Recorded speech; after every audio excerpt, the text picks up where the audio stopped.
মুসলিম বিশ্বে পাকিস্তান হলো যেই দেশ যাদের হাতে সবথেকে বেশি পরমাণু অস্ত্র রয়েছে। কিন্তু পাকিস্তানের অর্থনৈতিক অবস্থা যতটাই খারাপ হোক না কেন, সামরিক খাতে ব্যয় কিন্তু কখনোই কম করে না, বরং তারা প্রতিনিয়ত আরও শক্তিশালী হয়ে উঠছে।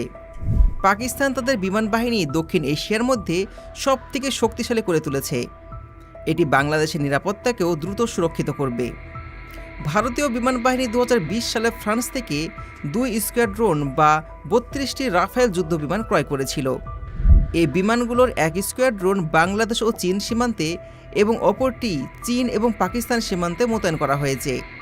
কিছুদিন আগে পাকিস্তানের আকাশে মার্কিন যুক্তরাষ্ট্রের তৈরি F-16 ফাইটিং ফ্যালকন ছিল প্রাধান্য বিস্তারকারী।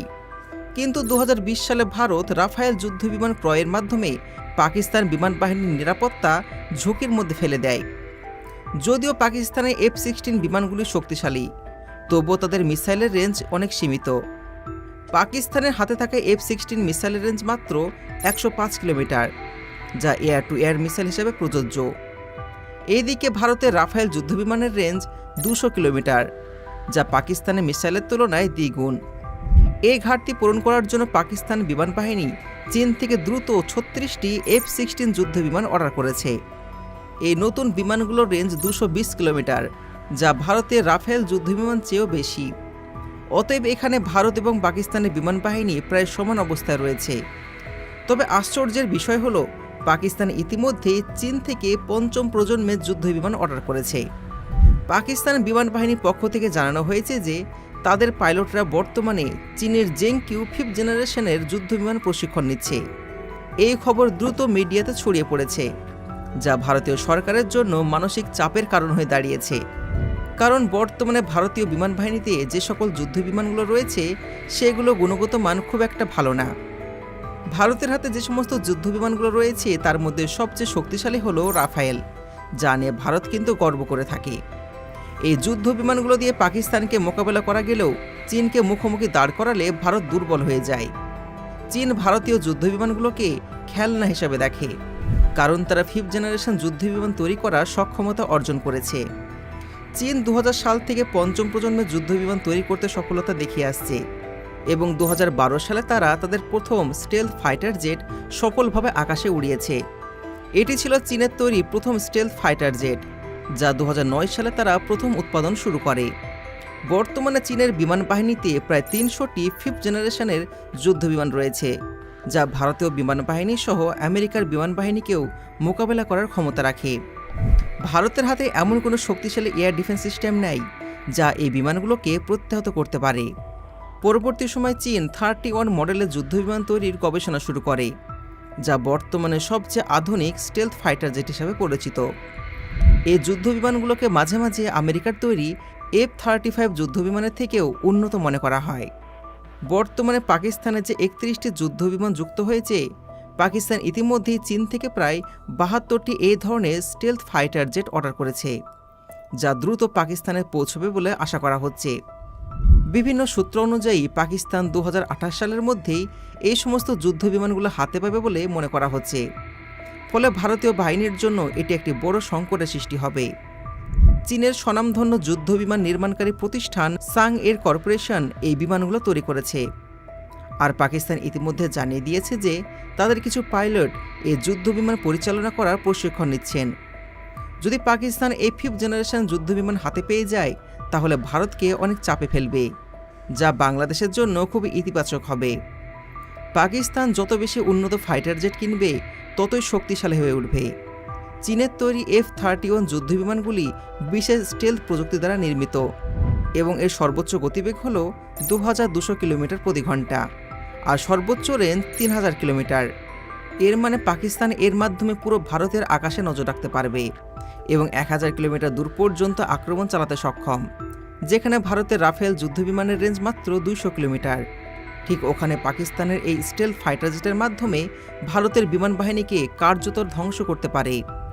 এছাড়া পাকিস্তান ও চীন যৌথভাবে পাকিস্তানের কারখানায় এই বিশেষ যুদ্ধবিমান উৎপাদন করতে যাচ্ছে, যার ফলে ভবিষ্যতে আরও বেশি চাপের সৃষ্টি হবে ভারতীয় বাহিনীর ওপর। অন্যদিকে পাকিস্তানের স্টেলথ ফাইটার জেটের মোকাবেলায় ভারত অবশ্যই নিষ্ক্রিয় নয়। ভারত ইতিমধ্যে মাত্র $2 বিলিয়ন ব্যয় করে 5th জেনারেশন যুদ্ধবিমান তৈরির পরিকল্পনা শুরু করেছে।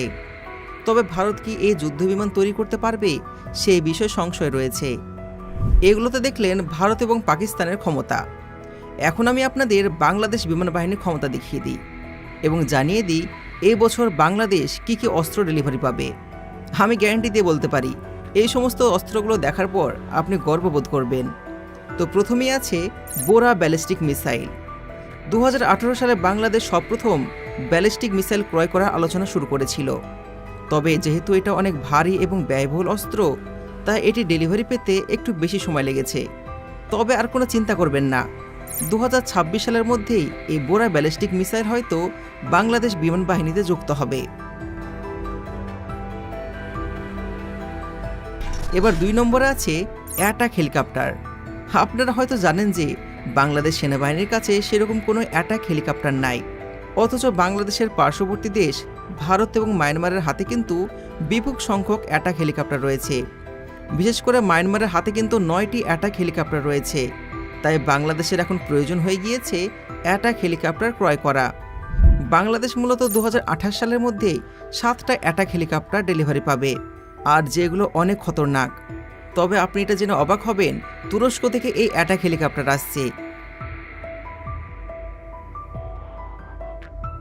Number 3, medium range air defence system.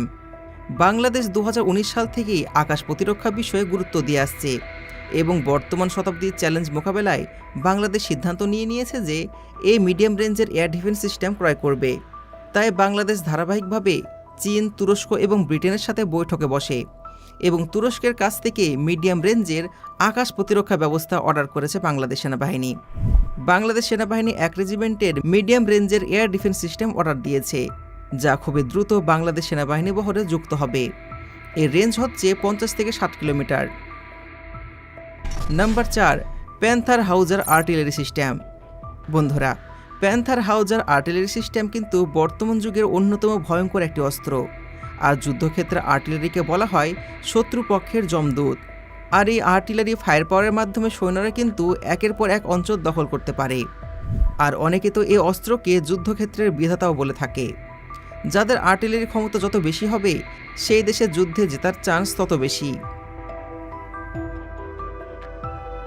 Number 4, anti submarine helicopter. Bangladesh 2018 সালে মূলত ইতালি থেকে 2টি অ্যান্টি সাবমেরিন হেলিকপ্টার অর্ডার দিয়েছে।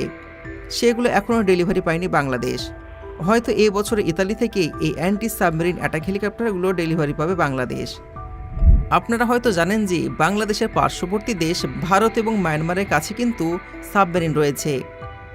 আর এই সাবমেরিনগুলোকে ধ্বংস করার জন্য বাংলাদেশ কিনতে চলেছে এই অ্যান্টি সাবমেরিন হেলিকপ্টার, যেটা আকাশ থেকে বুঝতে পারবে পানির তলায় কোথায় সাবমেরিন আছে, আর সেই হিসাবে মিসাইল মারবে। আর এর ফলে সমস্ত কিছু তছনছ হয়ে যাবে। তো বন্ধুরা, আশা করি আজকের ভিডিও আপনাদের ভালো লেগেছে। যদি আজকের ভিডিও ভালো লেগে থাকে, ভিডিওতে লাইক করুন, চ্যানেলকে সাবস্ক্রাইব করুন। দেখা হচ্ছে পরবর্তী ভিডিওতে। ধন্যবাদ।